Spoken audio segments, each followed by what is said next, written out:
Good day, great day, and grand day to you all. Welcome back to another segment of Dr. TSA Series, a spiritual discussion. My name is Dr. Terry O'Day, and today we have here with us on the set is Felix. Welcome, Felix. Thank you. Thank you for having me. Yeah, thank you for coming. We'd certainly appreciate it.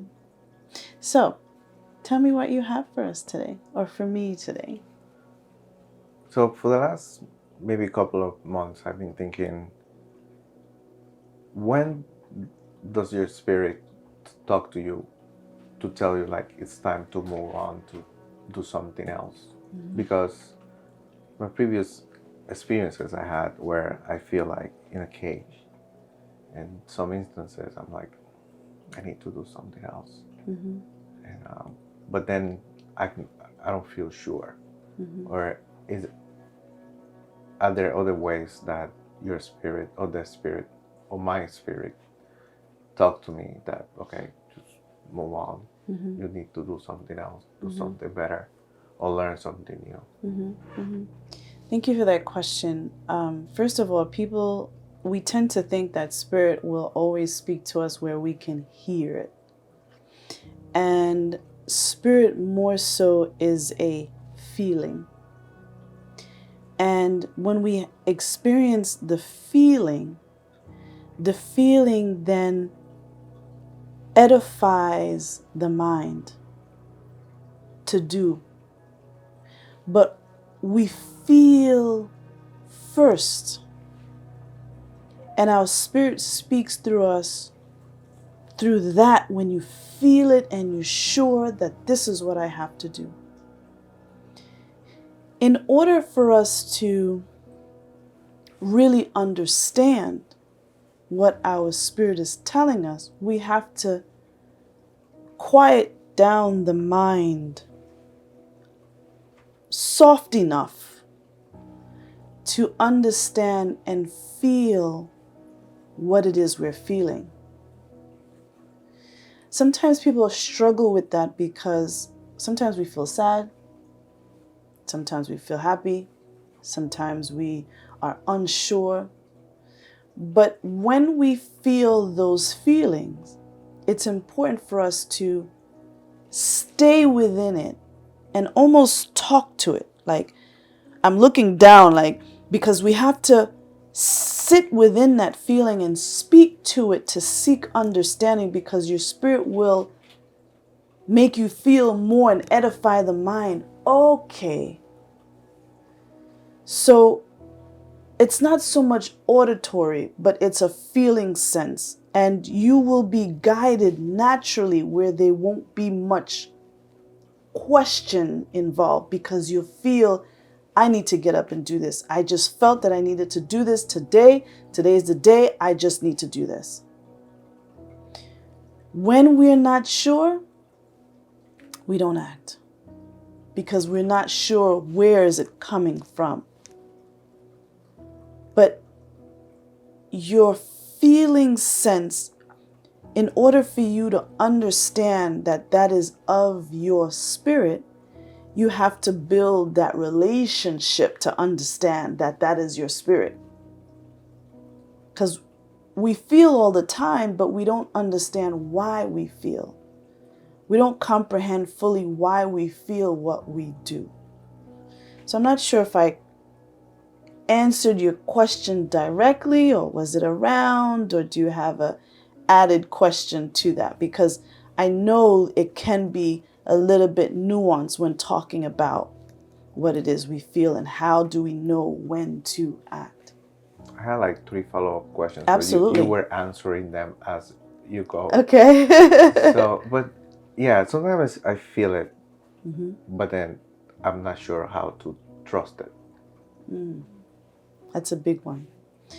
You're not sure how to trust it because you're not used to being there and knowing that your spirit will not lead you astray. Your spirit will not set you up for failure.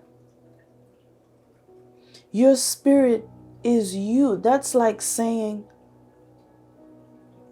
I'm going to hurt myself. Why would you hurt yourself? You are your spirit.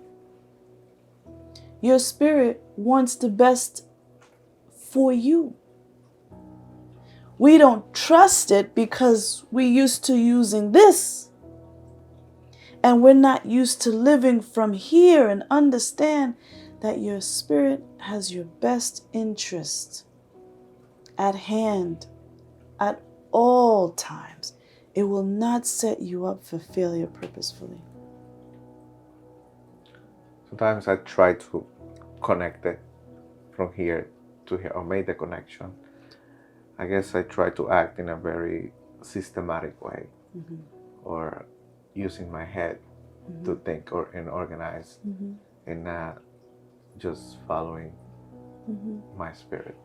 We always think, or the ego always think, that it needs to have its hand in everything because it thinks that it can be in control.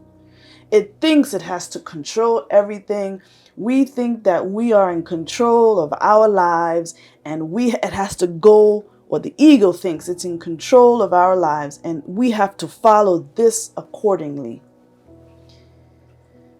When we're feeling something, the ego wants to rob that experience from you and put its 2 cents in to make itself relevant. Because if we listen to just our spirit, there'll be no need for the ego. The ego is a temporary fill-in for what we don't fully know about our spirit. The more you and I connect deeper and deeper with our spirit and our understanding of our true sense of self, there'll be no need for the ego. There'll be no need for this temporary identity of who we think we are, because we've discovered who we truly are. You talk about trust. We build trust by staying in the relationship. We build trust by staying in the relationship with your spirit and allowing your spirit to prove to you that it will show up for you every step of the way. But we don't stay there long enough to allow the spirit to show us that it has your back. Your spirit is your ride or die. Always. It'll never disappoint you. Never.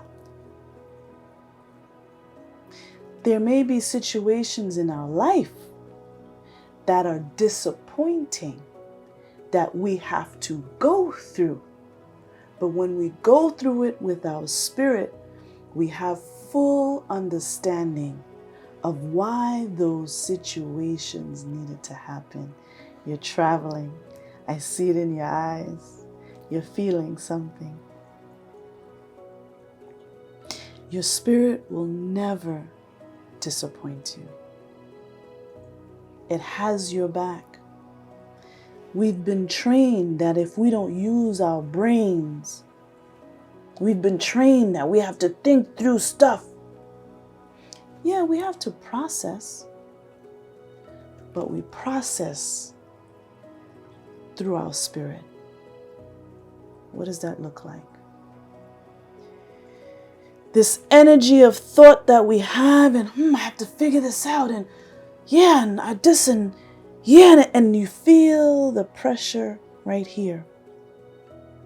Instead of thinking with the mind, you bring that energy of thought. You bring that energy of thought, you visualize that energy of thought descending from your mind down into your abdomen in the core essence of where your being resides, in this energy.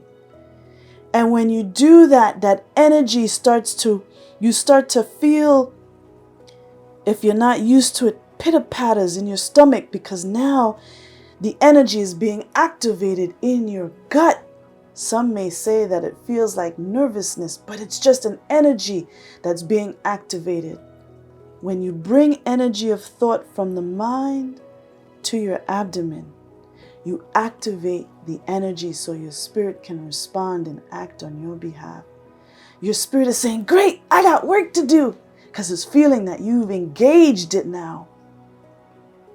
But it takes practice to feel that. And you think through your essence, not the mind. This is only as old as you are.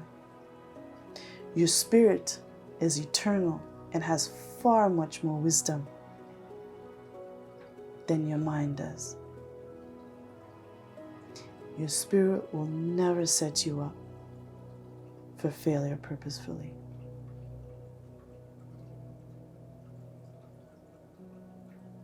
Thank you. You're welcome. Did you have any other questions? No, that was it. Awesome. Thank you so much, Felix. Welcome to our stage. And there you have it on another segment of Dr. TSA Series, a spiritual discussion. Remember that you're loved. Mwah. Namaste.